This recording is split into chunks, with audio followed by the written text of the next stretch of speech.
Saatnya Indonesia bangkit menjadi macan Asia dan mulalah bangun para Garuda saat kita berdaulat, guys. Hello guys, bismillahirrahmanirrahim. Assalamualaikum warahmatullahi wabarakatuh. Allahumma salli ala sayyidina Muhammad wa ala ali sayyidina Muhammad. Guys, welcome back again to my YouTube channel. Aku Musa dan ini adalah channel YouTube aku, Musa bin Muhammad Dirin Channel. Kepada subscriber, kepada viewer di luar sana yang baru sahaja terjumpa Musa Channel, jangan lupa memberi sokongan sepenuhnya kepada Musa Channel dan klik button subscribe, like dan komen di bahagian komentar di bawah. Dan kepada subscriber, kepada viewer yang sentiasa selama ini memberi sokongan kepada Musa Channel, aku mengucapkan ribuan terima kasih guys. Kamu semua memang awesome, mantap, terbaik. Dan aku sentiasa mendoakan agar semua kalian di luar sana agar dipermudahkan segala urusan, dibukakan pintu-pintu rezeki, dihindarkan, dijauhkan daripada segala malapetaka, dan juga dihindarkan daripada wabak COVID-19. Amin amin ya rabbal alamin. Guys, seperti biasa hari ini kita akan buat sedikit lagi video reaction di channel Bagi-Bagi. Dan kalau kita tengok judul video, dikatakan saatnya Indonesia bangkit menjadi macan Asia dan mulalah bangun para Garuda saat kita berdaulat. Wah, bikin meremang bulu roma bila kita menghayati kata-kata ni guys. Apa-apa pun jom, mari sama-sama kita tonton video ini. Seperti biasa di hujung nanti baru kita akan bagi sedikit kita punya reaction mengenai video ni. Apa-apa pun guys, jom kita layan dulu. Tahun 2020, berarti 25 tahun lagi. Anak-anak yang nanti umur tahun 2020 berarti 25 tahun, berarti anak-anak remaja sekarang. Mungkin anak-anak pelajar sekarang. Anak-anak pelajar sekarang harus disiapkan benar-benar untuk mencintai tanah air, untuk mencintai produk dalam negeri. Kalau kemudian lantas di kelak kemudian hari ternyata dalam rangka mempersiapkan kompetisi bersaing dengan bangsa-bangsa lain kita masih kurang, kurang baik, kurang sempurna. Nah, untuk menghadapi banjirnya daripada barang-barang itu, maka hanya dengan mencintai tanah air, maka para remaja yang sekarang nanti akan hidup tahun 2020 akan menjadi benteng untuk mempertahankan daripada kelangsungan hidup negara dan bangsa. Jadi kalau daripada para pemuda nanti kesengsem kepada produk yang murah baik, tapi hasil di luar negeri hancur daripada bangsa. Betul guys. Ramalan Presiden Soeharto pada tahun 2020 akan hancur bangsa ini bila tidak bersaing dengan produk asing. Benarkah akan terjadi? Sahabat Bagi-Bagi, dalam bernegara, setiap negara memiliki okupansinya sendiri untuk mengembangkan dan membesarkan negaranya. Entah dari sisi kekuatan militer untuk intervensi kepentingan, seperti Amerika Serikat, atau dari sisi pengendalian ekonomi untuk mengontrol negara lain seperti China dengan obornya yang sudah sering kita bahas. Tapi kali ini, Ormas Narto tidak perlu jauh-jauh buat bahas strategi politik negara lain dulu. Kita kupas sedikit geopolitik Indonesia. Dan yang paling erat hubungannya dengan rakyat langsung. Sahabat Bagi-Bagi, ingatkah kalian bahwa pada era lampau sebelum reformasi, presiden pertama dan kedua kita paling jelas arah perpolitikannya. Kita tidak bahas buruk-buruknya di channel ini. King Narto tidak mau gibah bangsa sendiri. Seperti Presiden Soekarno dan Presiden Soeharto, di mana pada saat Presiden Soekarno, dunia mengenal kita sebagai negara dengan pertumbuhan militer paling agresif di kawasan Asia dan Indo-Pasifik. Lalu digantikan dengan Presiden Soeharto, di mana pada saat itu terkonsentrasi pada ekonomi agrarisnya. Golongan tua pasti sering dengar surplus beras hingga barter alutsista dengan Thailand. Barter apa? Barter dengan beras. Betul guys. Sahabat Bagi-Bagi, Presiden Soeharto pada saat itu sudah sering memperingatkan tentang terjadinya pasar bebas yang akan mengancam negara-negara yang tidak bisa bersaing dalam sistem memproduksi kenegaraannya. Soeharto sudah meramalkan pada tahun 2020 bila produk bangsa ini tidak ada yang membeli karena tergerus oleh produk-produk impor, maka akan hancur negara ini. Ini bukan ramalan. Ini analisis dari presiden yang belum memiliki teknologi Google pada kala itu. akan menyeramkan efek dari pasar bebas yang ternyata sudah di-start oleh negeri tirai bambu Tiongkok. Sahabat bagi-bagi, kita akan bahas sedikit bahaya impor terus-menerus yang tidak seimbang dengan ekspor pada bangsa ini. Sedikit kita berpikir, di rumah kita, coba kita tengok isi barang-barang kalian. Produk dari mana itu semua? Dari barang pecah belah hingga barang elektronik. Adakah produk dari hasil karya negeri ini? Betul guys. Oke lah, kita bisa jawab bahwa negara ini adalah negara agraris atau perkebunan. Agraris. Lalu, coba kalian buka Android impor kalian dan ketik di Google, apakah produk-produk hasil tani kita tidak impor juga? Dari mulai gula, beras, hingga garam. Sahabat bagi-bagi, tidak perlu lagi kita jelaskan bahayanya suatu negara mengandalkan impor untuk memenuhi kebutuhan negaranya. Jelas secara singkat King Naruto ungkapan itu akan membuat bangsa ini tidak dapat mandiri dan akan sulit mencapai ketahanan. Dan bahayanya lagi, negara akan mengalami hutang devisa yang sangat besar. Secara penjabaran rakyat jelatannya adalah begini.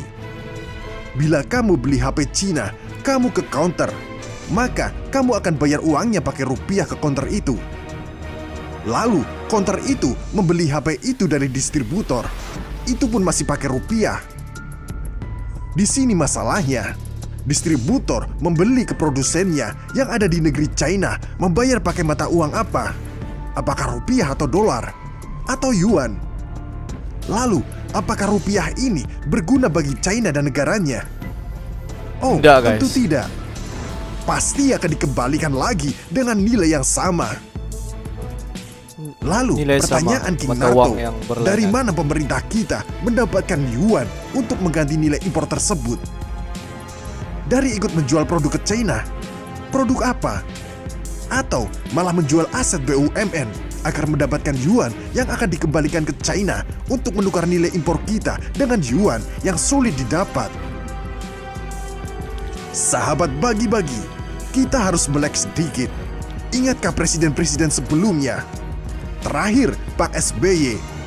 Kalau King Naruto tidak salah tentang iklan pemerintah yang mengajak mencintai produk dalam negeri.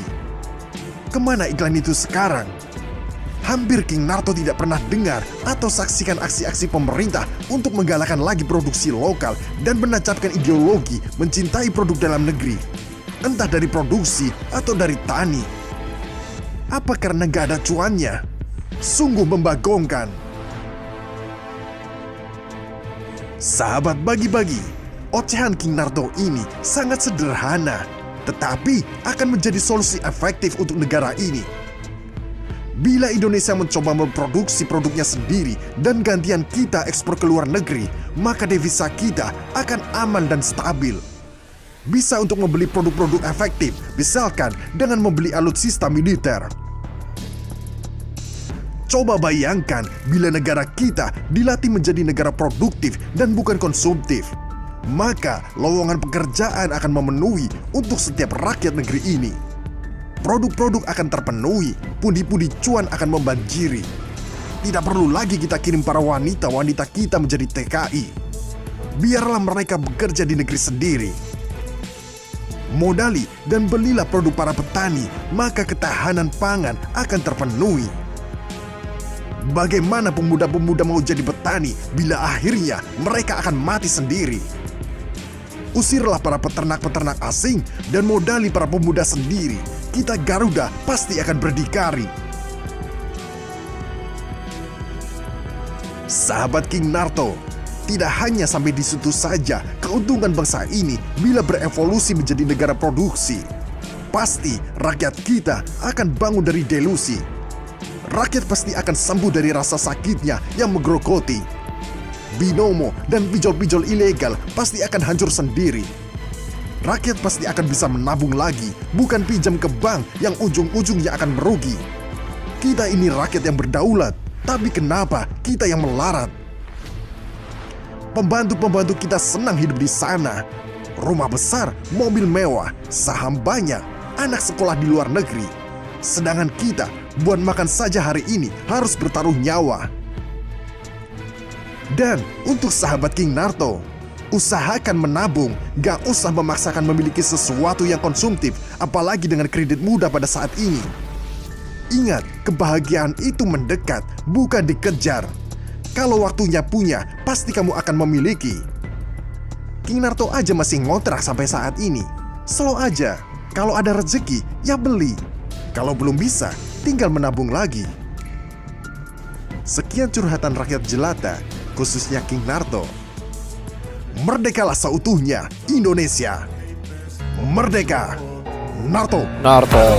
Saatnya Indonesia bangkit menjadi macan Asia dan mulalah bangun para garuda saat apabila kita berdaulat. Itulah yang dikatakan oleh admin bagi-bagi, guys. Kalau kita fahami dan kalau kita hayati apa yang ingin admin bagi-bagi cuba sampaikan, di mana seperti apa yang kita tahu bahawa Indonesia ini merupakan salah sebuah negara di dunia ini yang kaya dengan alam semula jadi. Jadi kenapa perlu Indonesia ini menjadi negara di belakang? Sedangkan kalau kita tengok negara Indonesia merupakan salah satu negara yang terpenting bukan sahaja di Asia Pasifik, tetapi negara Indonesia merupakan salah sebuah negara yang paling penting di dunia, guys. Di mana kalau kita tengok seperti bahan mentah nikel, bahan mentah kelapa sawit dan banyak lagi bahan-bahan mentah di apa yang ada di Indonesia ini yang menjadi kegunaan utama di dunia, guys. Menjadi keperluan utama negara-negara yang besar seperti Amerika Syarikat, China dan beberapa negara-negara yang lain. Sedangkan kalau kita tengok apabila Indonesia stop mengekspor bahan-bahan mentah seperti nikel, kelapa sawit dan beberapa bahan-bahan mentah yang lain, negara mula bising kenapa Indonesia menghentikan serta-merta untuk mengekspor bahan-bahan mentah. Sedangkan bahan-bahan mentah itu adalah keperluan utama negara-negara besar di dunia. Dan kalau kita cuba fahami apa yang ingin disampaikan oleh admin juga, kenapa perlu membeli bahan-bahan ataupun produk-produk di luar daripada Indonesia, sedangkan Indonesia mampu untuk menghasilkan produk-produk itu. Sebab kalau kita tengok apabila di Indonesia ingin membeli produk-produk di luar daripada Indonesia sendiri, di mana kita dapat meningkatkan lagi mata wang negara-negara yang kita beli itu. Sedangkan kalau kita tengok rakyat Indonesia mampu untuk meningkatkan lagi kualiti mata wang Indonesia dengan membeli produk-produk tempatan. Seperti kalau kita tengok Indonesia mempunyai produk ataupun jenama telefon bimbit sendiri dan mempunyai jenama kereta sendiri dan beberapa produk-produk yang lain. Kalau rakyat Indonesia mampu untuk memberi sokongan dengan membeli barang-barang ataupun produk-produk tempatan, secara tidak langsung Indonesia dapat meningkatkan lagi nilai mata wang Indonesia di persada dunia dengan mengurangkan pembelian produk-produk di luar daripada Indonesia. Itulah hebatnya sebenarnya Indonesia, sebab bilangan masyarakat Indonesia ramai, guys. Jadi bayangkan jika seluruh masyarakat di Indonesia memberi sokongan dengan membeli produk-produk tempatan, tidak mustahil mata wang Indonesia mampu untuk naik. Bukan sahaja di Asia, tetapi di dunia, guys. Fikir-fikirkan. Oke guys, untuk hari ini sampai di sini saja sedikit information daripada Musa Channel, dan kepada subscriber yang belum lagi klik button subscribe, please guys to klik button subscribe, like dan komen di bahagian komentar di bawah. Akhir kata daripada Musa Channel, thanks for watching my video. Assalamualaikum warahmatullahi wabarakatuh. See you the next video, guys.